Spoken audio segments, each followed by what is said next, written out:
8 അടി മേലേന്ന് ഒരാൾ മലനടിച്ച് വീണപ്പോഴാ അവർക്ക് അവരുടെ ഒരു പപ്പടം. നീ വലിയ വാചം അടിക്കാതെ ആ ലാഡ് എടുത്ത് മാറ്റി വയ്ക്ക്. ഞാൻ നാളെ വരുന്നുണ്ട്, എന്നിട്ട് നമുക്ക് ബാക്കി സംസാരിക്കാം. കടന്നോളൂ. നാളെ തന്നെ പോണോ? എന്താ എൻഗേജ്മെന്റ് വേറെ ദിവസത്തേക്ക് മാറ്റി വെച്ചോ? അതല്ല, ഈ സ്പൈനില് ഒരു ചെറിയ കംപ്രഷൻ ഫ്രാക്ചർ ഉണ്ട്. ആരുടെ? ഡോക്ടർ പറഞ്ഞു സന്ദീപിന്റെ സ്പൈനില് ഒരു ചെറിയ ഫ്രാക്ചർ ഉണ്ടെന്ന്. ഉടനെ നാട്ടിലേക്ക് ട്രാവൽ ചെയ്യാൻ പറ്റില്ല. ഇപ്പോ കെയർഫുൾ ആയില്ലെങ്കിൽ സർജറി വേണ്ടി വരും. റെസ്റ്റ് എടുത്ത് മാറ്റുന്നതല്ലേ സേഫ്. നിൽക്കാം, കിടക്കാം, മിനിമലേ നടക്കാം, ഇരിക്കാൻ തീരെ പാടില്ല. സന്ദീപ് എന്ന് വെച്ചാ എത്ര ദിവസം? ഒരു 2 വീക്സ് എങ്കിലും. ഇവിടുന്ന് ഇപ്പം ഡിസ്ചാർജ് ചെയ്യും.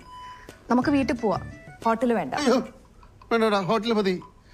ഞാൻ നാട്ടിൽ നിന്ന് ഒരു മെയിൽ നേഴ്സിനെ കൊണ്ടുവന്നിട്ടുണ്ട്. അതല്ല, അച്ഛന്റെ ഹാർട്ട് അത്രയും നാൾ കൂടെ വീട്ടിലുണ്ടാവുമല്ലോ ഞങ്ങളുടെ കൂടെ. ഈശ്വരാ.